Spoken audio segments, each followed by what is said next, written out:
Para sa mga pauwi sa Pilipinas para sa kanilang bakasyon at sa mga pabalik sa ibang bansa, ito ang kumpletong tutorial sa pagre-register sa e-travel arrival card at e-travel departure card. So kapag pauwi kayo sa Pilipinas at pabalik sa ibang bansa, ay ito lang ang gagawin nyo sa e-travel. Pinagsama ko na sa iisang video para hindi na kayo lumayo pa.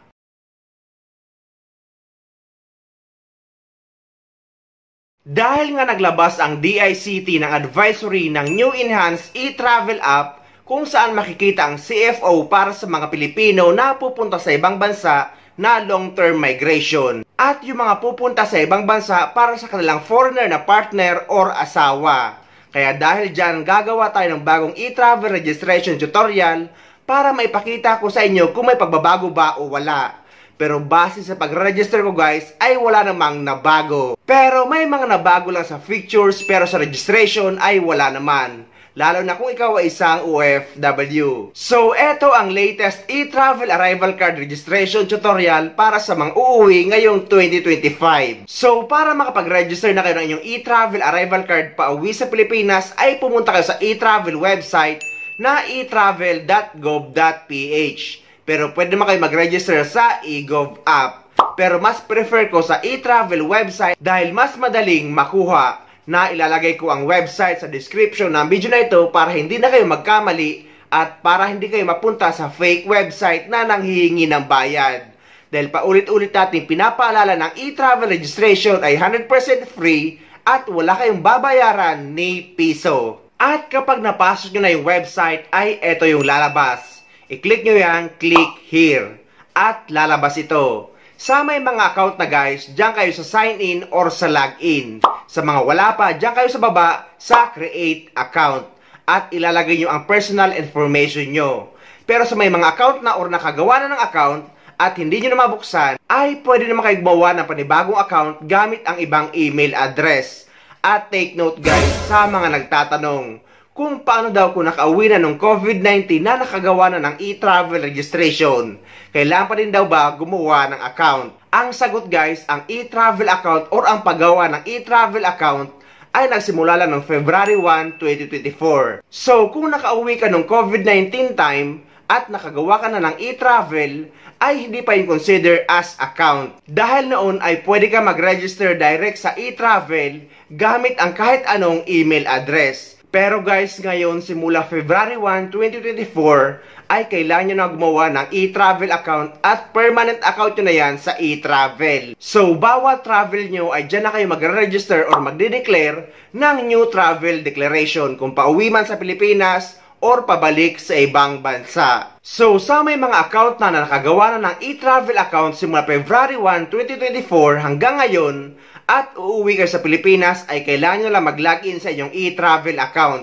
Kung tandaan nyo pa ang inyong email address at password. Kaya importante ngayon guys, kapag gagawa kayo ng e-travel account, ay isave nyo ang inyong password at email address dahil kailangan nyo yan kapag magta-travel kayo dahil kailangan nyo mag-login sa inyong e-travel account para makapag-proceed kayo sa new travel declaration.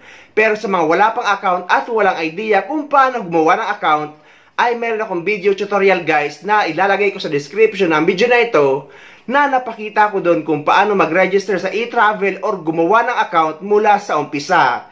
Ito kasi guys na ituturo ko ay yung may mga account na sa e-travel. So after nyo malagay ang inyong email address at password, i-click nyo yung login at lalabas ito. I-click nyo yung new travel declaration. At dito naman guys, hayaan nyo lang yang for me kung para sa inyo ang i-register nyo sa e-travel at yang air. At dito naman sa baba guys, dahil nga pauwi sa Pilipinas ang ituturo ko sa inyo, ang pipili nyo dyan is arrival entering the Philippines. Pero kapag pabalik kayo sa ibang bansa or pupunta sa ibang bansa, ang pipili nyo dyan is departure leaving the Philippines. So pauwi tayo sa Pilipinas, kaya ang pipili nyo is arrival entering the Philippines. And after that, click continue. So, nandito na tayo sa travel details via air. So, dito sa purpose of travel guys, kung isa kayong OFW, bakasyon man, or for good na sa Pilipinas, basta galing kayo sa pagiging OFW kahit for good na kayo sa Pilipinas, ay OFW pa rin ang pipili nyo dyan sa purpose of travel. Pero kung permanent resident kayo sa ibang bansa, at magbabakasyon sa Pilipinas, ay holiday vacation ang pipiliin nyo dyan. Kung nag-tourist naman kayo at uuwi ko sa Pilipinas, ay returning resident. Pero basta kapag OFW kahit for good na sa Pilipinas, ay OFW ang pipiliin nyo para hindi kayo higpitan sa inyong bagahe. Dito naman sa traveler type ay aircraft passenger. At name of airlines, ilalagay nyo ang name ng airlines nyo at flight number. I-type nyo lang dyan guys ang airlines nyo at flight number at lalabas na dyan ang pagpipilian. Basta ang ilalagay nyo ay yung airlines na magdadala sa inyo sa Pilipinas. Sa mga nagtatanong naman dahil maraming nagkakaproblema dito na nilagay naman nila ang kanilang flight number at airlines name pero hindi pa rin makapag-proceed. Nagkukulay red pa rin. Ang gawin nyo guys, i-click nyo lang yung X sa gilid at i-retype nyo. At magiging okay na rin yan. Dito naman sa origin, ilalagay nyo ang country of origin nyo, airport of origin at departure flight. Sa country of origin, kung dito ay sa Dubai or Abu Dhabi, ang ilalagay nyo ay United Arab Emirates. Hindi pwedeng Dubai United Arab Emirates at hindi din pwedeng Abu Dhabi United Arab Emirates. Dahil ang pangalan ng bansang ito ay United Arab Emirates lang.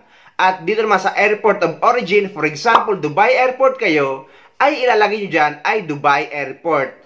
At yung flight date nyo pauwi sa Pilipinas na makikita nyo sa inyong ticket. Dito naman guys sa transit or with transit, i-click nyo lang yung small box kung mayroon kayong connecting flight. Pero kung wala naman kayong connecting flight sa ibang bansa, ay hindi nyo kailangang i-click at hayaan nyo lang yan. Pero kapag may connecting flight kayo, ilalagay nyo ang country of transit, airport of transit, at date of transit. So dito sa country of transit, inuulit natin kung dito kayo sa United Arab Emirates, ay United Arab Emirates ang ilalagay nyo sa country of transit. Kung sa Dubai man kayo or Abu Dhabi, magko-connecting flight. Hindi pwedeng Dubai United Arab Emirates at hindi rin pwedeng Abu Dhabi United Arab Emirates. Napakarami kasi nagkakamali dito. Dapat United Arab Emirates lang. At dito naman sa airport of transit, ilalagay nyo yung pangalan ng airport na dadaanan nyo sa ibang bansa at yung date ng pagdaan nyo. Inuulit din natin guys na ang connecting flight ay hindi dito kasama ang domestic flight sa Pilipinas or sa ibang bansa. For example, magagaling kayo sa ibang lugar sa Saudi Arabia at may connecting flight kayo sa parehong airport na nasa Saudi Arabia. Hindi yung kasama sa tinatawag na connecting flight. Ganon din sa Pilipinas, kung lalapag kayo sa NAIA at may domestic flight kayo papunta sa probinsya ay hindi na yung consider as connecting flight dahil sa Pilipinas na kayo. Basta ang connecting flight ay ang bansa or kung may ibang bansa kayong dadaanan, hindi kasama ang domestic flight. Dito naman sa destination ay ilalagay nyo ang airport of destination nyo sa Pilipinas at date of arrival. So kung sa NAIA Terminal 3 kayo lalapag, ay itatype nyo dyan ang Ninoy Aquino International Airport Terminal 3 at lalabas ang pagpipilian dyan. At ilalagay nyo ang date of arrival nyo or lapag nyo sa Pilipinas na makikita nyo sa inyong ticket. At dito naman sa destination upon arrival in the Philippines, ang ilalagay nyo dyan ay residence. At kung pareho lang ang address, i-click nyo yung small box na same as permanent residence sa Pilipinas at automatic nang lalabas yan dyan. And after that, click next. At nandito na tayo sa health declaration. Dito naman sa country visited in last 30 days, kung wala naman ay iwanan nyo lang yang naka-blank. At dito naman sa baba, kung hindi naman kayo nagkasakit sa loob ng 30 days, ay i-click nyo lang yang dalawang no. And after that, click next. Nandito na tayo sa customs declaration. Dito naman guys, kung ang mga daladala nyo sa inyong maleta ay mga basic na mga pasalubong lang gaya ng sabon, chocolate, lotion, pabango at iba pa na nakalagay sa inyong maleta, ay hindi nyo na yan kailangan i-declare lalo na kung hindi naman ito mga mamahalin. At yung mga ginto, gadgets na wala na sa box, ilagay nyo lang sa inyong hand carry at hindi nyo na yan kailangan i-declare. Dahil lahat ng ginto na suot-suot nyo ay hindi nyo na yan kailangan i-declare at hindi na yan kasama sa bilang sa customs declaration. Pati ang ginto na nakalagay sa inyong hand carry kung ilan lang naman ay hindi nyo na yan kailangan i-declare dahil hindi naman yan consider as in commercial quantities. So dyan sa tanong na do you have baggage to declare ay i-click nyo lang yang no. Pero kung alam nyo naman sa sarili nyo na may mga dala kayong bagay na marami at sobrang mamahalin at may pera kayo na lalampas sa 50,000 in peso at kung dollar naman nalalampas sa 10,000 US dollar ang dala-dala nyo sa inyong bag, ay kailangan nyo itong i-declare. So, dito naman sa other details, kung may kasama kayong 18 years old above or 18 years old below, ay ilalagay nyo dyan kung ilan kayo or yung ilan yung kasama nyo. Pero kung wala naman, ay ilagay nyo lang ay 0. At dito naman, number of baggage, kung ilan ang check-in baggage nyo. Kung isang piraso or dalawa. At dyan naman sa hand carry, ilalagay nyo ay isa. Or kung ilang carry-on ang daladala nyo. At dito naman sa first time visiting Philippines, click no. And after that, click next. So dito naman ay ilalagay nyo ang pirma nyo gamit ang daliri nyo. Pero kung nagpagawa kayo sa ibang tao ng e-travel account, ay pwedeng gayahin ang pirma nyo gamit ang daliri nila. And after that, click next. So dito naman guys, kung wala naman kayo kasama sa pag-travel, i-click nyo lang yung next. Pero kung meron, i-click nyo yung add family member. Pero kung may kasama kayo mag-travel at meron din siyang separate na e-travel account na ginawa niya, ay hindi nyo kailangan i-click yung add family member. Ang ilalagay nyo na sa add family member kung ang e-travel account nyo ang gagamitin sa pagre-register sa kanila. So kung wala na kayo kasama sa pag-travel, i-click nyo lang yung next. At dito naman na you haven't selected any family member for this registration. So kapag wala kayong kasama, i-click nyo lang yung yes. Andito na tayo sa New Travel Declaration Summary. Kailangan nyo lang i-double check lahat ng mga information at kapag okay naman, i-scroll nyo, i-click nyo yung Submit. At lalabas na ito, congratulations! At kasunod na nito ang inyong e-travel arrival card QR code. Ang mapapansin nyo dito sa QR code, ang sinasabi nating bagong features, ay makikita nyo dyan ang No UEC at ang validity or expiration date. So, sa UEC naman guys, okay lang yan dahil pauwi kayo sa Pilipinas dahil ang UEC ay hinahanap naman yan kapag pabalik na kayo sa ibang bansa. At dyan naman sa validity, just in case man na na-transfer or na-move yung flight nyo ay kailangan nyo lang i-edit. Pumunta lang kayo sa baba ng New Travel Declaration doon sa Travel History. I-click nyo lang yung View Manage para ma-edit nyo. Pero kung ayaw or hindi ma-edit, ay i-delete nyo ang Travel History at i-click nyo ulit ang New Travel Declaration at mag-register ulit kayo. So, dapat guys, ang registration sa e-travel ay 3 days bago ang flight nyo para hindi maabutan ng expiration. Any days or kahit anong araw basta sa loob ng 3 days bago ang flight nyo ay pwede kayo mag-register sa e-travel. Kahit nga nasa mismong airport na kayo ay pwede pa rin kayo mag-register. Mapapansin nyo rin sa baba na nakalagay ay no baggage declaration. Ang meaning ba nito na wala kayong dalang bagahe? Ang sagot guys ay hindi. Nakalagay lang dyan na no baggage declaration dahil wala nga kayong dineclare sa customs declaration. Pero hindi ibig sabihin nito ay wala kayong daladalang maleta or nawawala na ang bagahe nyo. Wala namang problema yan dahil yan talagang lalabas dahil wala naman nga kayong dineclare na mga mamahaling gamit. Tungkol naman sa CFO na in-announce ng DICT na lalabas ang features ng e-travel. Ang tanong, kailangan ba ito problemahin ng mga OFW? Ang sagot guys ay hindi ito kailangan problemahin ng mga OFW at ng mga tourist visa na pupunta sa ibang bansa. Dahil para lang ito sa mga long-term immigrants or mga pupunta sa ibang bansa para makipagkita sa kanilang foreigner na asawa. So, sino-sino ba ang nangangailangan ng CFO na ito? Eto guys, may video ang isang kababayan natin. Ang CFO ay para sa mga Pilipino na first time mag-travel abroad para i-meet ang kanilang foreign jowa or fiancé or asawa. Kung first time ka mag-travel abroad at gusto mong i-meet yung fiancé mo or jowa mo abroad, then kailangan mong kumuha ng CFO. At eto pa isa, ang CFO ay para din sa may mga foreign family members na first time mag-travel abroad at gustong i-visit ang kanilang family member. And according to BI Commissioner si Morente, required kang kumuha ng CFO at hindi ka pwedeng makalabas ng bansa flying abroad kung wala kang CFO. Pero kung ikaw ay magtutour sa ibang bansa, hindi mo na kailangan kumuha pa ng CFO. Like going to Australia. So dito guys ay hindi mo na kailangan kumuha ng CFO.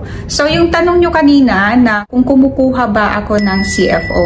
As to my status is hindi ko na kailangan kumuha pa ng CFO certificate. Not unless, for example, kung ikaw ay magta-travel sa ibang bansa at first time mo mag-travel and then imimit mo yung partner mo or fiancé mo, then kailangan mong kumuha ng CFO. So as to my status kasi is hindi ko na kailangan kumuha pa ng CFO kasi hindi ko naman imimit yung asawa ko or partner.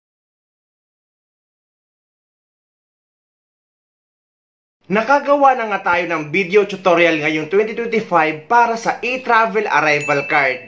Sa video naman na ito ay ituturo ko sa inyo kung paano gumawa ng e-travel departure card kapag papunta or pabalik sa ibang bansa. So inuulit natin guys, kapag pauwi sa Pilipinas ay arrival entering the Philippines ang gagawin nyo or ang ire-register nyo. Kapag papunta or pabalik sa ibang bansa ay departure leaving the Philippines. At kapag may account na kayo, for example, nakabakasyon kayo ngayon sa Pilipinas, ay kailangan nyo lang mag-login pag pabalik na kayo sa ibang bansa 3 days bago ang flight nyo para sa e-travel departure card nyo. So, pupunta ka ulit sa website ng etravel.gov.ph na ilalagay ko sa description ng video na ito para hindi nyo na hanapin. At after nyo mapasok yung website, ay lalabas ito. I-click nyo yung click here to sign in. At eto na guys, kung may account na kayo, for example, gaya ng nasabi natin kanina, kung nakabakasyon kayo ngayon sa Pilipinas at pabalik na kayo sa ibang bansa, ay kailangan nyo lang mag-login sa e-travel account nyo. Ilalagay nyo lang ang inyong email address at password at i-click nyo lang yung login. Pero kapag wala pa kayong account at pupunta kayo sa ibang bansa, ay dito kayo sa baba sa create account. At ilalagay nyo ang personal information nyo. Take note guys na kapag gumawa kayo ng account sa e-travel ay dapat isave nyo ang email address nyo at password na ginawa nyo. Dahil permanent account nyo na yan sa e-travel. Kung sakali man nakalimutan nyo ang password nyo ay i-click nyo lang yung forgot password para ma-retrieve or ma-recover nyo ang account nyo. So sa may mga account na at nalagay nyo na ang inyong email address at password, i-click nyo yung login. At lalabas ito. I-click nyo yung New Travel Declaration. Dito naman guys, hayaan nyo lang yung form kung para sa inyo ang nire-register nyo. At yung air. At dito naman, dahil nga papunta or pabalik tayo sa ibang bansa, ay ang pipiliin nyo gaya na nasabi natin kanina, ay departure leaving the Philippines. And after that, click continue. At lalabas ito. Travel details, departure via air. At dito naman guys, sa purpose of travel, ang nakalagay dyan ay OFW. Pero kung hindi ka naman OFW, ay pipili ka dyan kung ano ang purpose ng travel nyo. At sa ating mga OFW ay may nakalagay dyan kung saan makikita ang UEC information natin na proof na may UEC tayo. Kung sakali man na wala yung UEC information na nakalagay dyan at OFW ang nilagay nyo, kung sakali lang guys, dahil hindi naman or bihira naman ito mangyari. Kung sakali lang, dalhin nyo lang ang inyong printed UEC at yun ang ipapakita nyo sa immigration. Dito naman sa traveler type ay aircraft passenger. At dito naman sa flight information, ilalagay nyo ang flight number nyo or ilalagay nyo ang name of airlines nyo at flight number. Kung sakali naman na may connecting flight kayo sa ibang bansa, ang ilalagay nyo is yung eroplano na magdadala sa inyo sa Pilipinas para lumabas ito sa pagpipilian ng mga eroplano. Dito naman sa origin, ilalagay nyo ang airport kung saan kayo magagaling papunta sa ibang bansa. Take note guys na mga international airport lang na panggagalingan nyo direkta papunta sa ibang bansa. Hindi dito kasama ang domestic flight, kagaya ng Ninoy Aquino International Airport Terminal 1 or Terminal 3. O kaya naman Clark International Airport. Hindi dito kasama ang domestic flight sa Pilipinas or sa ibang bansa. Then, ilalagay nyo na ang date of departure nyo or yung flight date nyo papunta sa ibang bansa na makikita nyo sa inyong ticket. At dito naman guys, kung may connecting flight kayo sa ibang bansa, ay i-click nyo yung small na box. At ilalagay nyo ang country of transit or yung bansa na dadaanan nyo at airport of transit or pangalan ng airport na dadaanan nyo. At yung date of transit ng pagdaan nyo sa bansa na yon. Take note guys na kapag may dadaan lang or dadaan kayo sa ibang bansa as connecting flight, hindi dito kasama ang domestic flight sa Pilipinas. Inuulit din natin sa mga nalilito na may mga connecting flight dito sa Dubai, United Arab Emirates o kaya naman sa Abu Dhabi, United Arab Emirates. ang bansang ilalagay nyo guys ay United Arab Emirates lang. Hindi kasama ang Dubai or Abu Dhabi dahil hindi naman yan mga bansa. Ang bansa or ang pangalan ng bansang ito ay United Arab Emirates. Marami kasing hindi nakakapag-proceed dahil dito dahil sinasama nila ang Dubai United Arab Emirates. So inuulit natin na United Arab Emirates lang. Pero pag wala naman kayong connecting flight sa ibang bansa ay hindi nyo kailangan i-click ang small na box na yan at hayaan nyo lang yan. Dito naman sa destination, ilalagay nyo yung destination or yung bansa na pupuntahan nyo or kung saan kayo nagtatrabaho. At yung name of airport or airport of destination, yung pangalan ng airport na lalapagan nyo. At date of arrival sa airport na yon. At dito naman sa destination address, ilalagay nyo yung address kung saan kayo nakatira sa ibang bansa. And after that, click next. Dito naman sa customs declaration, mostly kapag pabalik na tayo sa ibang bansa ay wala na tayong kailangan i-declare. Dahil ang laman ng mga maleta natin ay mga saging, gulay, tuyo, daing at mga pansit at iba-iba pa kagaya ng bagoong. So hindi nyo na yan kailangan i-declare.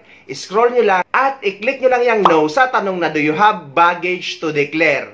At after nyo maklik ang no ay lalabas ito, ang signature. So, pipirmahan nyo lang gamit ang daliri nyo. Pero kung nagpagawa naman kayo sa iba ng e-travel account, ay gagayahin lang nila ang pirma mo gamit ang daliri nila. And after that, click next. Dito naman, kung wala naman kayong kasama mag-travel, ay i-click nyo lang yang next. At dito, i-click nyo lang yang yes. At lalabas ito ang New Travel Declaration Summary. I-double check nyo lang at i-scroll nyo. At kapag okay naman lahat, i-click nyo yung submit. At lalabas na ito. Congratulations! So, i-click nyo lang yung X at eto na ang e-travel departure card QR code nyo at ready to go na kayo. So, ayun guys, sana may nakuha kayong idea at sana nakatulong ang video na ito sa inyo. At sa mga hindi pa dyan nakasubscribe sa channel ko, please don't forget to subscribe my YouTube channel and please click the notification bell para lagi kayo updated sa mga upcoming videos na gagawin ko tungkol sa mga updates sa ating mga OFW. Mula dito sa Dubai, maraming salamat. See you next time. Yung e-travel po is a requirement for all travelers, papasok po o palabas ng bansa. 72 hours prior po sa paglanding ninyo or sa pag-alis ninyo, maaari nyo na po siyang i-fill out at the comfort of your own home. So, instead na dati po, kung maalala nyo, pagbabiyahe, ang dami po nating sinusulatan for the different agencies sa paliparan. Integrated na po yan in one platform, in the e-travel platform. And mas madali na, nung huli ko pong ginamit, napakadali. Ang gagawin mo na lang, pag meron ka ng account, i-update mo na lang yung date at saka yung flight number and that's it. Very easy and very convenient. Pwede mo nang gawin din for your entire family. So, 72 hours prior to your travel, pwede nyo na pong i-fill out yan.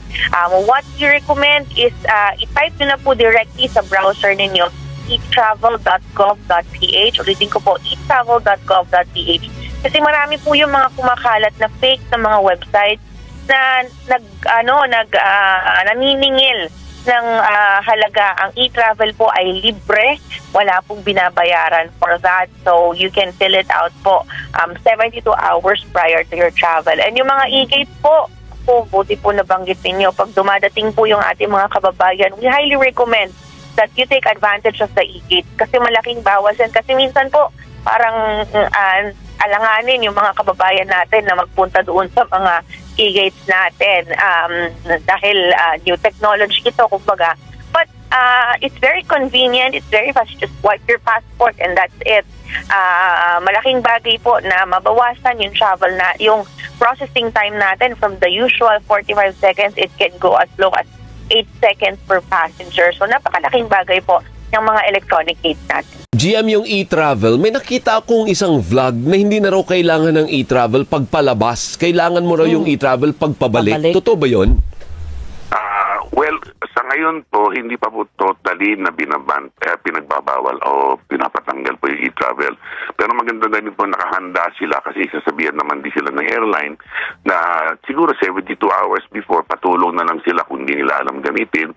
Ayusin na lang muna sapagkat kumisan po nagkakaroon po ng clogging dun sa ating immigration. Opo. Yun po nakakatagal. Kaya ang ginagawa po ngayon ay tumutulong po yung airline para sabihan kung hindi pa naman din alam ng pasahero. Pero sa madalit sabi po, ginagamit pa rin naman yun eh. Siguro may balak na po tanggalin yan kasi may pinaplano na po ang ating NNIC, yung private group natin, na magiging biometrics na yan pero by September pa po yan eh.